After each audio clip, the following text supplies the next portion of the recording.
શું 12 એ રીતે 12 કલાકમાં ગમે તારે ગમે સમયે 24 કલાકનો સમય ગાળવા, દિવસ હોય રાત હોય, ગમે તેવું કાલ ચોઘડિયું હોય, શુભ ચોઘડિયું હોય, હરાદો ચાલતા હોય, ગમે તેવું હોય, પણ તમે તમારી ઈચ્છાથી જાર ભાવ જાગ તારે તમારી તમારી કુળદેવીનું નિવેદ કરી શકો છો ને કરી શકો.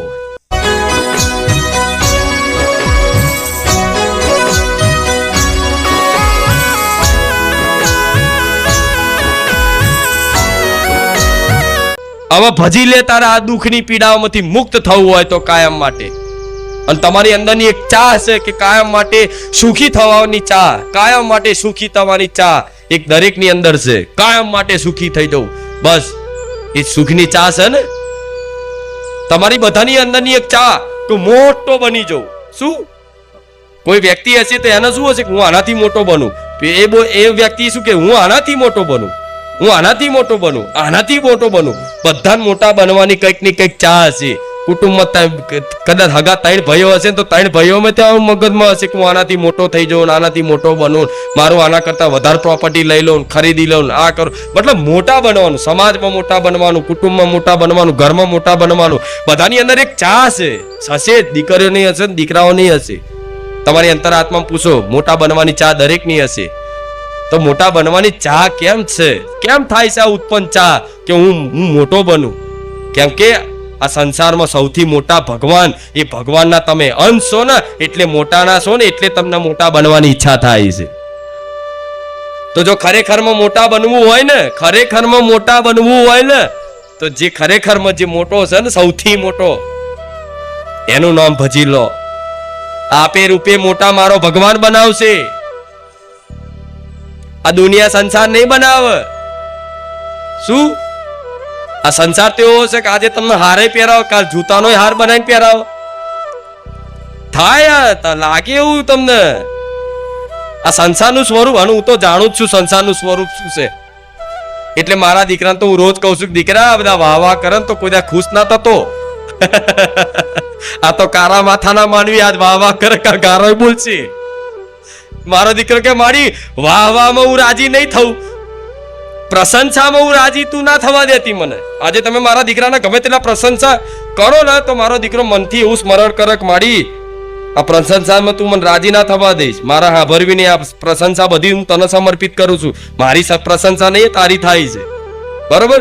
તો પ્રશંસાનું સુખ મારા દીકરાને હું આપવા દેતી, મતલબ પ્રશંસા કરે ખુશ થવા દેતી. કેમ? એટલા માટે જો પ્રશંસાનું સુખ નહીં લે મારો દીકરો, તો નિંદા રૂપી અપમાનનું દુઃખ એને અડવાનું. કેમ કે સુખ લેશો તો દુઃખ આવશે. સુખ દુઃખ બે ભાઈઓ છે. સુખ તમે લીધું, પાછળ દુઃખ આવ ને. તો પ્રશંસાનું સુખ લીધું મતલબ ફૂલ્યા. હા હા હા, સાચી વાત છે, મારા જેવું કોઈ નહીં. શું મારા જેવું કોઈ નહીં? આવી રીતે ફૂલ્યા ને, તો આજે 100 લોકો કદાચ પ્રશંસા કરતા હોય, તો એ જ ભગવાનની માયા એવી છે, ભગવાનની રચના એવી છે, ભગવાનની લીલા એવી છે. એ જ ભગવાન કાલે 100 લોકોમાંથી 20 લોકોની નિંદા ચાલુ કરાવો. તે 100 લોકોનું 80 લોકોની જે પ્રશંસા સાંભળી વ્યક્તિ સુખી થતો તો, એ 20 લોકોની નિંદામાં એવો દુઃખી થાય કે એની અંદર ઈર્ષા દ્વેષ પેદા થઈ જાય. શું? ઈર્ષા દ્વેષ પેદા થઈ જાય. એની જોડે બદલો લેવાની ભાવના પેદા થઈ જાય. એની બુદ્ધિ મતલબ વિચલિત થઈ જાય, એની બુદ્ધિનો નાશ થઈ જાય. પછી તો એ શું બોલે છે, શું કરે છે, એના ભાન રહે. પણ જ્યારે મારા દીકરાને તો અહીં ભાન રખાવડાવું છું કે એમ શું બોલવાનું શું ના બોલવાનું. આ શું ખોટું? ક્યારે વાણીમાં કોઈ દિવસ આડાવરી કોઈની નિંદા સાંભળી? કોઈ દર કોઈનું નીચું બતાવ્યું? આ વ્યક્તિ આમ છે, આ ભુવાજી આમ છે, આ આમ છે, આ આમ છે. કેમ? મારા દીકરાને સમજણ પાડી છે કે ના, સંસાર શું કરે છે એ જોવાનું નહીં, આપણે શું જોવાનું છે કે બારે ધામમાં જે ભાવિક ભક્તો આવે છે એના માર્ગદર્શન હેતુ મારા માતાને શું માર્ગદર્શન આલવાનું છે, તારે એ જ ધોન આલવાનું છે. દુનિયા તારી નિંદા કરે તો એ બાદ ધોન ના આલતો. આ બાજુ પ્રશંસા કરે તો ફૂલતો નહીં, સુખમાં ફૂલતો નહીં અને દુઃખમાં મન મેરડીને ભૂલતો નહીં. બસ આ 2 વાત પકડી લેજે, બધું કલ્યાણ છે. આ શું ખોટું? હા, તે એમને સુખ ના આલ દે માતાજી, પેલા તો ટીચીને તૈયાર કરશે બરોબર. કોણ પારકા ને કોણ પોતાના ખબર પડશે. પારકાય પોતાના લાગતા હશે, પછી જયારે સુખ આવશે ને ત્યારે ખબર પડશે તમને. જયારે દુખી હતો ને તાર મારી માં સિવાય મારું કોઈ નતું, આ તો અત્યારે પ્રશંસા મારા રૂપિયા જોઈને કરે છે. અત્યારે તાત્કાલિક જો સુખ મળી જશે ને તો ક્યાંક આ સંસારની મતલબ વાતોમાં આવી અને તમે સંસારના બની જશો. પૈસા હશે, પરિસ્થિતિ હારી હશે, કે તમારી કઈક નામના હશે તો બધાય બોલાવશે. તો તમારે માની લેવાનું કે મને નહીં બોલાવતા, મારી પરિસ્થિતિ જોઈને મને પગે લાગે છે, મારા રૂપિયા જોઈને મને મોન હાલે છે. તમારે વિચારી જ લેવાનું. તમે એવો અહંકાર ના કરતા કે આ મારું સન્માન થાય છે. ના, રૂપિયા વાળાનું સન્માન ક્યાંક થતું હોય, ક્યાંક ખુરશી મળતી હોય ને તેવો અહંકાર કાઢ નાખજો કે તમારું સન્માન થાય છે. તમારી પાછળ આ રૂપિયા છે ને, રૂપિયાના ખુરશી મળે છે, તમને નહીં મળતી. નકર થઈ જાવ ગરીબ, ખબર પડે. આ શું ખોટું? એટલે ફૂલવાનું ભગવાને આલ્યું હોય તો એની કૃપા છે. તમને જે બી વધારે આલ્યું હોય, આ તો હગા બે ભાઈઓમાં મતલબ મોટાઈ બતાવવા જાય, ઘરમાં મોટાઈ બતાવવા જાય. ઘરમાં હા હોય, દેરાણી જેઠાણી હોય, બધું એકબીજાને મોટા બતાવે. તારા કરતા હું આમ છું, મારી જોડે આ છે, મારી જોડે આ છે, મારા બાપ જોડે આ છે. મારે શું કહું, આ દીકરાઓમાં જ છે બધું. કોઈ મિત્રો જોડે કે મારા જોડે આટલું છે. જે છે ભગવાનની કૃપા છે. તો આ શીખ કેમ આલું છું? મારે સુખ હાલવાનું છે તો મારે શિક્ષા તો હાલવી પડશે ને જોડે. આ શિક્ષા રૂપી પરીક્ષા છે. આ પરીક્ષા હું જ લઈશ, ચિંતા ના કર, હું ઊભી રહીશ જોડે. શિક્ષકનું કાર્ય શું હોય? પેલા ભણાવવાના આખું વર્ષમાં એકવાર પરીક્ષા આવતી હોય ત્યારે જે શિક્ષક તમને હાથ ફેરવી સમજાઈને ભણાવતો હોય એ જ શિક્ષક પરીક્ષા વખતે આમ અદબ વારીને ઉભા રહે ને. એ શિક્ષકને તમે ઓળખતા હશો ને તો ધીરે ને જોશો. તે ધાર કે લક્ષ સોની પરીક્ષા છે એટલે ટાઈમ જાય છે. આ શું ખોટું? અને શિક્ષક ખરેખરમાં તમને બહુ ઓળખીતો હશે ને તો ધીરે રહીને કહેશે પેલું લખી લે. તો એ વખતે આ સમયગાળો છે, જો ભક્તિના માર્ગમાં આવશો તો વચ્ચે એવી પરિસ્થિતિ આવી જશે કે તમને વિશ્વાસ છે કે માતા છે, તમને વિશ્વાસ છે કે માતા દરેક મનની વાત મારી જાણે છે, દરેક વાત મારી સાંભળે છે. છતાંય તે વચ્ચે સમયગાળો એવો આવી જાય કે તમને એવો સંપૂર્ણ રીતે વિશ્વાસ હોય કે માતા છે, મારી વાત સાંભળે છે, મને જોવે છે, બધું જ. પણ છતાંય અંદરથી એક અહેસાસ થાય કે હારું માતા છે કે નહીં, આવું થઈ જશે. કેમ કે એ ટાઈમે હું એવો અહેસાસ, હું હોવા છતાંય તે તમને એવો અમુક વખત અહેસાસ કરાવીશ કે હું કશું જ નહીં સાંભળતી. શું કહું છું સમજા પડે છે ને? અમુક વખત એવી પરિસ્થિતિ આ ખુખાર મેરડીમાં માં કગરતા હશો ને તો તમને એવું જ લાગતું હશે કે માડી નહીં વાપરતા. પણ એ ટાઈમે હું સાંભળી નહીં તે એવું દર્શાવું છે કે હું નહીં સાંભળતી. પણ છતાંય જો વિશ્વાસ રાખશો કે હું સાંભળું છું તો ખરેખરમાં હું સાંભળું જ છું આ બધી વસ્તુ. પણ એ ટાઈમે શું થાય છે? પરીક્ષા. એટલે મારે શું કરવું પડે? ભગવાન આગળ મારે કશું કરાય? મારે કમ્પ્લીટ તૈયાર કરી રામચંદ્ર ભગવાનને બિરાજમાન કર્યા રાજા તરીકે. શું રાજા તરીકે? તો એ રાજાના રાજ દરબારમાં મતલબ તમને લઈ જવું, પરીક્ષા લેવડાય, તારે પછી તો મારે શું કરવું પડે? આમ ઊભું રહેવું પડશે ને અદબ વારી. મારી શું કહું તો તે તને જે શીખવાડ્યું કે આ શું ખોટું? એટલે આ જીવનમાં એવી પરિસ્થિતિ આવશે પરીક્ષાની ઘડી, ત્યારે તમે પ્રાર્થના કરશો, રોશો ને તોય તમને એવો અહેસાસ થશે કે મારી મારી વાત સાંભળે છે કે નહીં સાંભળતા. ત્યારે સમજી લો કે મારી અડપ પાડીને ઉભા છે. મારી અદબ પાડીને ઉભા છે. શું? મારી અદબ પાડીને ઉભા છે. તો તમારે સમજી લેવાનું કે મારી એ જે જીવનમાં શીખ આલી છે, જે જ્ઞાન આલ્યું છે, હવે એ જ્ઞાનના આધારે હવે મારે શું કરવું એ પરીક્ષાની ઘડીમાં એ પેપરમાં પાસ મતલબ પેપર લખવાની જવાબદારી તમારી છે. અને એ પેપર લઈ જઈને મારા ભગવાનને બતાવીને પાસ કરાવવાની જવાબદારી મારી મેલડીની છે. ભલે કદાચ એ પરીક્ષામાં એ ભણતરમાં તમને કશું લખતા નહીં આવડ્યું હોય, શું આધુનિક ભણતરની વાત ના કરતા હો. હા, એમાં તો મહેનત કરવી પડશે. એમને ખુખાર મેલડી પાસ નહીં કરી હાલે. આ પરીક્ષા જે કેટલાય માનતા રાખી મારી ખુખાર મેલડી મને પાસ કરી હાલશે. જો કે પાસ માનતા રાખી થઈ જાય, પણ હું શું કહું, મહેનત કરવી. પણ આ જીવનની પરીક્ષાની વાત છે. આ જીવનની પરીક્ષામાં જે શીખો ને અત્યારે જ્ઞાન પ્રાપ્ત થાય છે. આ શાંતિથી સાંભળો છો મને માતા, આ સાંભળો છો તો આ જે સાંભળ્યું એ પરિસ્થિતિ તમારા જીવનમાં આવશે, અને એ પરિસ્થિતિ જ્યારે આવશે ને ત્યારે એવો અહેસાસ થશે કે ભગવાન માતાજી છે કે નહીં, સાંભળે છે કે નહીં, શું છે કે નહીં, સાંભળે છે કે નહીં, ત્યારે સમજી લો મારી અદબ પારી ઉભા હશે. હવે મેં જે તમને શીખવાડ્યું છે એ પ્રમાણે તમારા જીવનનું મતલબ એ જીવનનો સમયગાળો એ પ્રમાણે તમારે ગુજારવો જોઈએ. કોઈ કદાચ તમને તમારી નિંદા કરે, કોઈ તમને પરેશાન કરે, કોઈ તમને હેરાન કરે, કોઈ નિર્દોષ હોવા છતાંય તમારી પર આરોપ નાખે, તમારું લઈ લે, તમારું પડાઈ લે, તમારા હકનું પડાઈ લે, બધું કરે, છતાંય તે તમારે એવું રાખવાનું, કોઈની જોડે લડત કરવાની જરૂર નહીં. એવો વિશ્વાસ રાખજો કે મારી આ અમારી પરીક્ષાની ઘડી ચાલે છે, તું અમારી વાત સાંભળે છે, મને વિશ્વાસ છે કે મારી ખુખાર મેરડી મારો ન્યાય આજે નહીં કાલે લાવશે, પણ માં મને વિશ્વાસ છે, બસ તું આની આ સમયગાળા તું ખાલી જોડે રહેજે, કંઈક અણસારે આજે હું તારી જોડે છું. બસ આ થયું ને તો બધું જ આવી જશે, બધું જ આવી જશે.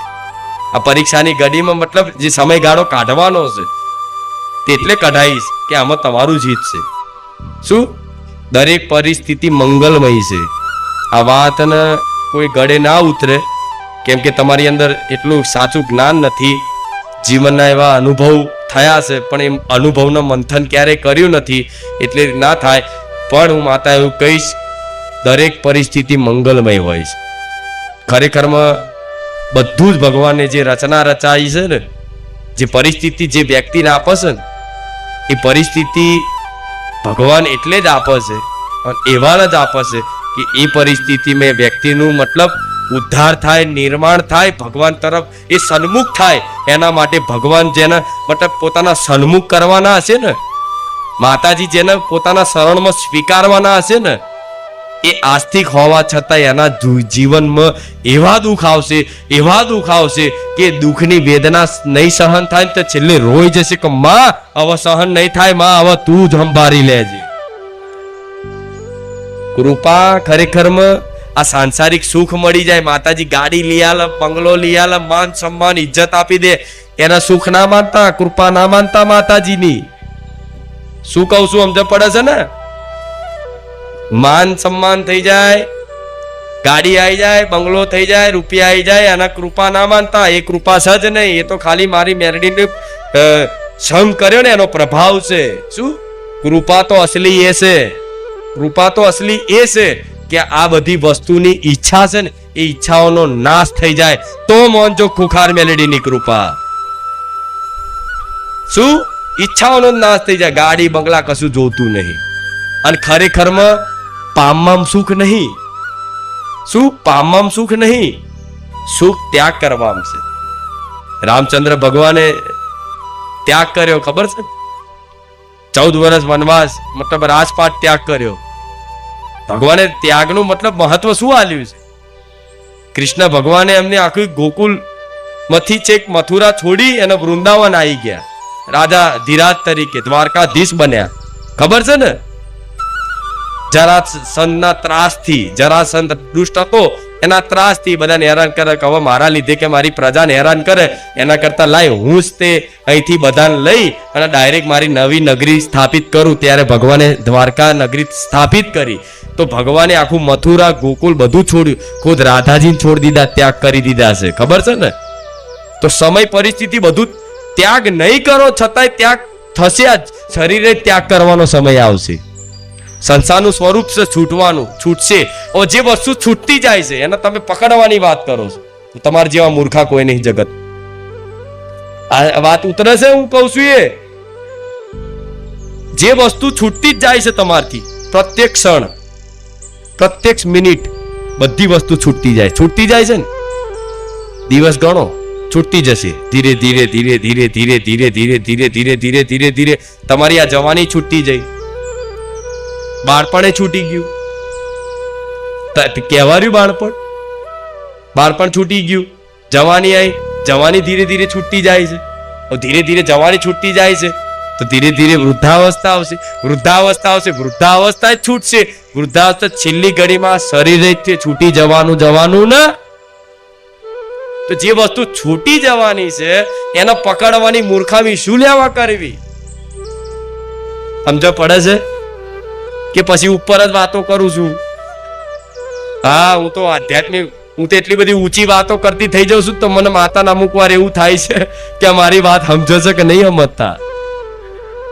જે વસ્તુ છૂટતું જ જતું હોય એને પકડવાનો પ્રયાસ કરવો, બળ કરવું, એ મૂર્ખામી છે. શું મૂર્ખામી છે? અને હોશિયારી શું છે? જે છૂટે છે છૂટવા દે, હસતા હસતા કે મારી માએ કંઈક મારું ભલું વિચાર્યું હશે. આ તો છૂટી જાય પકડવા માડી, આ માડી, આ માડી, આ માડી, પેલા મારા દાગીના લઈ લીધા, મારા પૈસા પડાવી લીધા, મારી જગ્યા લઈ લીધી. અલ્યા પૈસા કોઈની તાકાત નહીં પડાવવાની. ક્યાંક ને ક્યાંક વાતે એ તારા કર્મોનો નાશ કરવા માટે માતાએ 50,000 રૂપિયા કદાચ જવા દીધા, જવા દે, બેમાની ના હશે, છોડ દે. એટલે એનો મતલબ એવો નહીં કે જતા કરી દેવાના, માગવાના, પણ અગર પ્રયત્ન કરવાથી, માનતા રાખવાથી નહીં આવતા તો છોડ દેવાનું. માડી છોડ, મારે યાદે નહીં કરવા. તમે ત્યાગ કરશો ને, કદાચ 50,000 કદાચ ત્યાગ કર્યા ને તો હવે 5 લાખ આલવા વાળી ખુખાર મેળવી છે. કદાચ ભાઈઓ ઘર માટે, જમીન માટે લડતા હોય અને લડતમાં તમને એવું લાગે કે બહુ મોટું સ્વરૂપ ધારણ કરશે ઝઘડાનું, તો તમે સમજો ને હોશિયાર હોય ને તો એ ભાઈને એવું કહેવાનું કે કામ કર, લડવું નહીં, લે હું લખી આલું છું, લઈ જા, તું ખુશ છું લઈ જા, લે, હસતા હસતા આપી દેજો. હું એવું કહું છું, ભાઈ જોડે કદાચ 2 માળનું ઘર હશે, હું તમને બંગલો બાંધી, મોટો મહેલ બાંધી. આ બધું પણ કોઈને બસ મારા હકનું જવા દઉં, મારું હું જવા દઉં, મરી જાઉં પણ છોડું.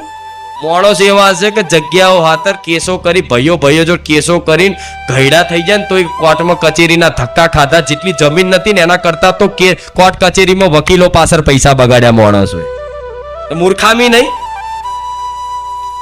જમીન હોય 5 લાખની અને 5 લાખની જમીન કદાચ લેવા માટે, મેળવવા માટે, બળજબરી પ્રાપ્ત કરવા માટે એ લડીને ગમે તે કરીને કોર્ટ કચેરી કરશે, કેસ કરશે, કબાડા કરશે, જેટલી જાતના ખર્ચા કરશે, મુદતો જશે, બધું કરશે.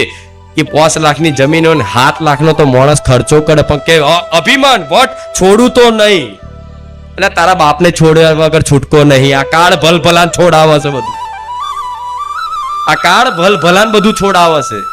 પકડી રાખો, બધું પકડી રાખો, લો પકડી રાખું આમ કરી. શરીરને ઝાલ રાખજો, નહીં જલાય નહીં રે. આ જવાની ઝાલ રાખો, ખાવ તંદુરસ્તી વાળું, સારું પ્રોટીન, વિટામિન વાળું. આ બધા હીરો હોય છે તો એમની જો બધા રૂપિયા હોય છે, પણ રોકી એક છે જવાની. એ જવાન દેખાવા હતા તો કેટલી જાતના મેકઅપ નો બેટા નાટકો કરે, પણ રહેતું એ છૂટતું જ જાય છે, છૂટતું જ જાય છે. જે વસ્તુ છૂટે છે તો એને હંગરી રાખવાની, એને બળજબરીથી પકડી રાખવાની. જતું હોય તો એને પરાણે ખેંચીને લાવવાની કોશિશ કરવી, એ સૌથી મોટી મૂર્ખતા છે. જો કોઈ મારા હોશિયાર, મારા ભક્તો હોય ને, મારી વાત ઉતરતી હોય ને, તો તમારા આ બધી વસ્તુ પડવાનું જતું હોય તો જવા દો. માડી તારા હાથમાં તને હોપ્યું, તારા લાવવું હોય તો લાવજે, ના લાવું તો કઈ નહીં. હું દુખી નહીં થવાનો. માં મને વિશ્વાસ છે કે મારી માં મારી જોડે. આવી મૂર્ખામી કરાય? 5 લાખની જગ્યાએ 7 લાખનો તો ખર્ચો કરી નાખે. અને વટ બતાવીને તે આખી જિંદગી એની આ સમાધિ બનવાની તો ઠીક છે. આ મારું આ બધું ભગવાનનું છે, કોઈનું નહીં. એના થઈ જાવ, જગત તમારું થઈ જશે. જેને મારું મારું કરો છો ને, આ જગ્યા મારી, આ મારું, આ બધું કોનું બનાવેલું? ભગવાનનું છે. આખી સૃષ્ટિ, આખું બ્રહ્માંડ ભગવાનનું છે. તમે એના થઈ જાઓ, આખા જગત તમારું થઈ જશે. આ જગત પર અધિકાર તમારો થઈ જશે. ભલે રામ, આનંદ થયો એકદમ? કેમ આનંદ આવ્યો કહું? નોરતા ગયા, નોરતામાં તમે તમારી કુળદેવીની ઉપાસના કરી. મેં જે કીધું એ પ્રમાણે, મતલબ ઉપાસના કરી, પુનદાન કર્યા, 5 કુવાસીઓ જમાડી, એ તમારી કુળદેવી રાજી થઈ અને તમે મારા કીધાનું અનુસાર પાલન કરી અને જેમ આવડે એવી ભક્તિ કરી. મૂળ દર વર્ષે કરતા આ વખતે થોડું સારું કર્યું. ભલે અને આ ફેર કોઈ નોરતામાં કદાચ આ ચૈતરમાં કોઈ વિઘન આવ્યું હોય, કોઈ નિવેદ ના થયું હોય તો ચિંતા ના કરતા, આડે દાડે નિવેદ ભાવથી કરી લેજો. તમારા માટે તો રોજ નોરતા હશે. બારેજા ધામ આવનારા તમામ ભક્તો માટે રોજ નવરાત્રી ને રોજ દિવાળી. આ રવિવાર દિવાળી નહીં લાગતી? ફટાકડા ફૂટે છે, ઢોલ વાગે છે, નવા કપડાં પહેરીને આવો છો, પૈસા ના હોય તો ઉછીના લઈને આવો છો, જેમ દિવાળી ઉછીના લો છો. તો રોજ દિવાળી ને રોજ નોરતા, તો એટલે કોઈ નિવેદ ના થયું હોય તો તે યાત્રા ના થતા આડા દિવસે કરી દેવાય. જો ભાવથી કરો ને તો નોરતામાં એવું નહીં કે નોરતાનું વિશેષ મહત્વ હોય છે, પણ ભાવથી કરો ને તો નોરતા તમારા માટે રોજ છે. સોમવાર, મંગળવાર, બુધવાર, ગુરુવાર, શુક્રવાર, શનિવાર, રવિવાર, આ 7 દિવસ નોરતા. રવિવાર પૂનમ કહેવાય. તમારા માટે મોટી પૂનમ છે રવિવારે. શું 7 દિવસ? હવે સમયમાં કહી દઉં, 1 2 3 4 5 6 7 8 9 10 11 12. શું 12? એ 12 કલાકમાં ગમે તારે ગમે સમયે 24 કલાકનો સમય ગાળવા, દિવસ હોય રાત હોય, ગમે તેવું કાલ ચોઘડિયું હોય, શુભ ચોઘડિયું હોય, હરાદો ચાલતા હોય, ગમે તેવું હોય, પણ તમે તમારી ઈચ્છાથી જાર ભાવ જાગે તારે તમારી કુળદેવીનું નિવેદ કરી શકો છો ને કરી શકો. એમાં પુરુષ સ્ત્રી આવતા નથી. કદાચ પુરુષે કરી એક, સ્ત્રીઓ કરી એક જ. એટલે તમારે એવું મનમાંથી ભલે ગઈડ્યા તો પેલા મઢભાઈ નતા ચડવા દેતા. પેલા તો ઈયારો ભેગો મઢ હોય ને બધાનો, તો શું કરે, મઢમાં ના ચડવા દે. કુવાસન તો રાખો બહાર. બધા પુરુષોમાં અંદર અંદર નિવેદો કરે. બાપડી ભાઈઓ ખબર હોય નહીં કે ખાતામાં ચઈ માતા છે, અને આગળની પેઢી કોઈક દાદી ઉંમર લાયક હોય ને એને પૂછે, બા આપણે આ ગોખલામ છે એનો દીવો કરતા હારું, એ ખબર નહીં, લાપસી આવતા તો એટલી ખબર છે, એ દીવો કોનો થાય એ મને નહીં ખબર, એવું કે ને. પણ બાપડીને કોઈ મઢમાં ચવા દીધી હોય તો ખબર હોય ને. એના બહાર જ રાખી, તું બહાર રે, તું બહાર રે, તું બહાર રે. એટલે એને કોઈ ખબર જ ના, દીવો થતો તો એ ખબર છે. એ દીવામાં લાપસી આવતા હતા, શીરો આવતા હતા, પણ હારે એ કઈ માતાનો આવતા હતા એ મને નહીં ખબર. જેમ કે ગઈડ્યા છો ને, સ્ત્રીઓને મઢમાં જ નતા ચડવા દેતા. અભરસીટ નડે. એ શું કહું, નહીં કોઈ માતાને અભરસીટ નડતી, પણ શાસ્ત્રોએ આદેશ કર્યો છે, શાસ્ત્રોએ મતલબ હુકમ કર્યો છે, શાસ્ત્રોમાં લખેલું છે. ઋષિ મુનિઓ આપણા જે હતા, જે વેદો લખાયા, શાસ્ત્રો લખાયા, એ શાસ્ત્રોમાં ભગવાનની વાણી બિરાજમાન છે. મતલબ એ નિયમોને શાસ્ત્રોએ આદેશ કર્યો છે, તો શાસ્ત્રોના આદેશ અનુસાર મતલબ જે સ્ત્રી ધર્મ હોય એનું પાલન કરવું જોઈએ. છેલ્લા 3 દિવસ, વધુ નહીં, 3 દિવસ સુધી તમે પાલન કરી શકો. એ દિવસ પૂજા પાઠ ના કરશો. મેં તો સુધી છૂટી આપી દીધી. કદાચ એવો સમયગાળો હોય ને બારેજા ધામ આવવાનો રવિવાર હોય તો કઈ નહીં, રવિવાર આવજો. તમે તમારા મઢું લઈએ ના જતા, સ્ટેજ ઉપર ના ચડતા, પણ અહીં બેસવું હોય તો બેસજો, જાઓ, છુટ્ટી છે. જેમ કે મને ખબર છે તડપણ એવી થાય છે કે મારે જવાનું હતું ને હવે શું થશે, એ મને નહીં પોહાતું. જેમ કે હું તમારી છું, હું દીકરાઓનું છું, હું દીકરીનું છું. જેટલું દીકરાઓનું રાખું ને એટલું દીકરીઓનું રાખું. જેમ કે તમે મને માં કહો છો ને, તો જેમ તમને કે અંદરથી થતું હોય ખારું મારી શું કરું, તો આ વાતની છુટ્ટી આલું. પણ એનો મતલબ એવું નહીં કે નિયમ નહીં પાડવો, સમજ્યા ને? મતલબ આ વાતને ઊંધા અડતી ના લેતા કે માડીએ કીધું કે નિયમ પાડવાની જરૂર નહીં, એટલે ઘેરે મઠમાં જેમ તેમ રહેવાનું અહીંયા નહીં. આજે શાસ્ત્રોએ આદેશ કરેલો છે. સંસારિક માટે 3 દિવસ તો ફરજિયાત હોય છે. આમ તો 5 દિવસ હોતા, 7 દિવસ હોતા.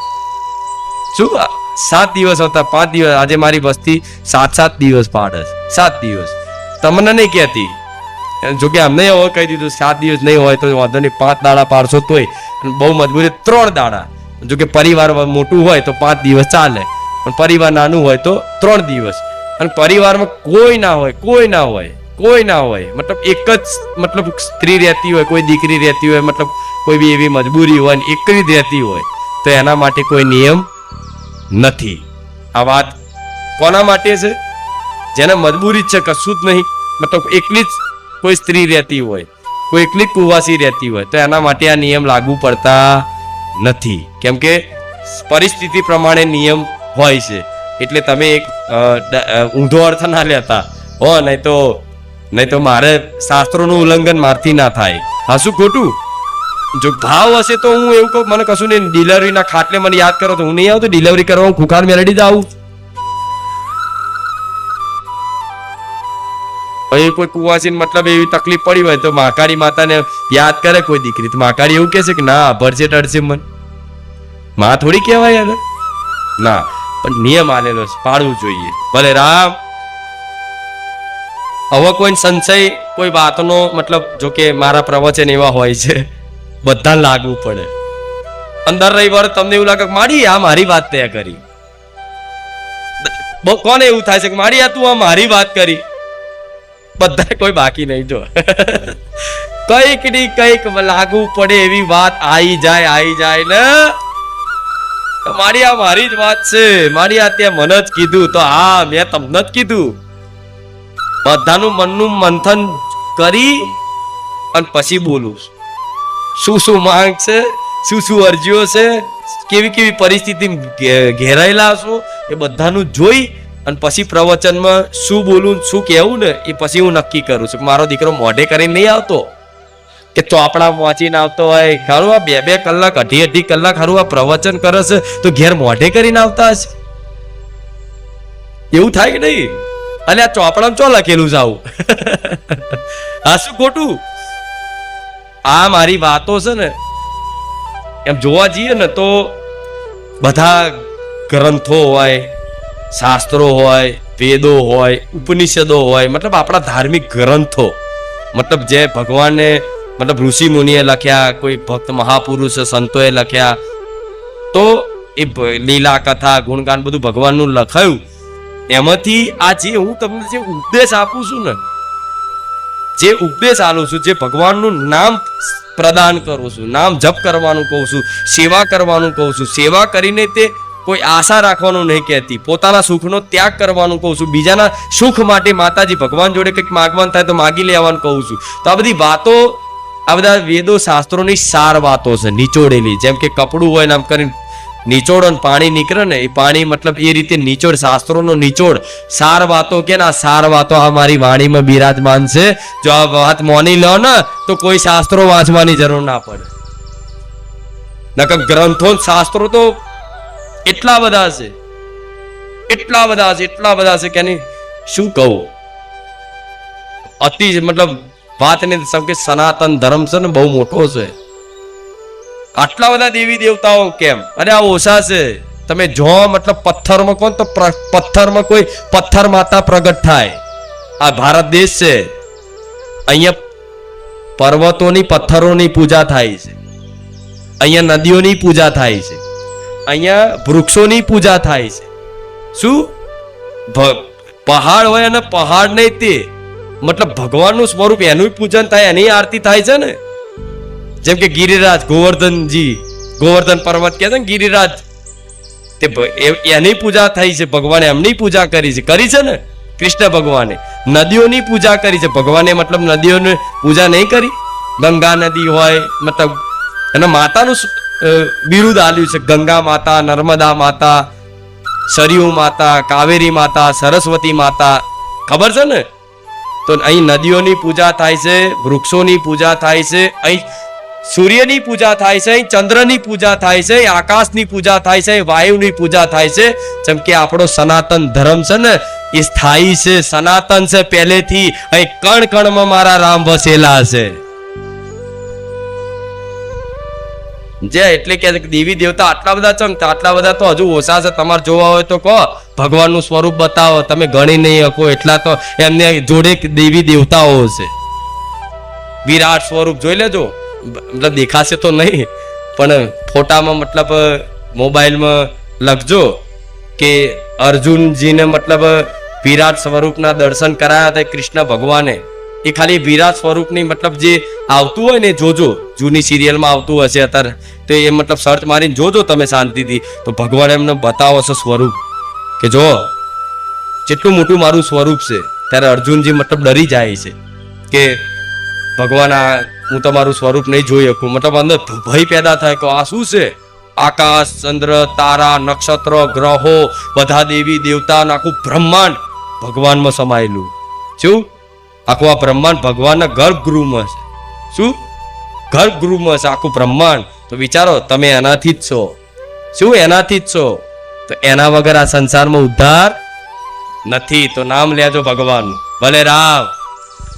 રામ રામ રામ રામ રામ આનંદ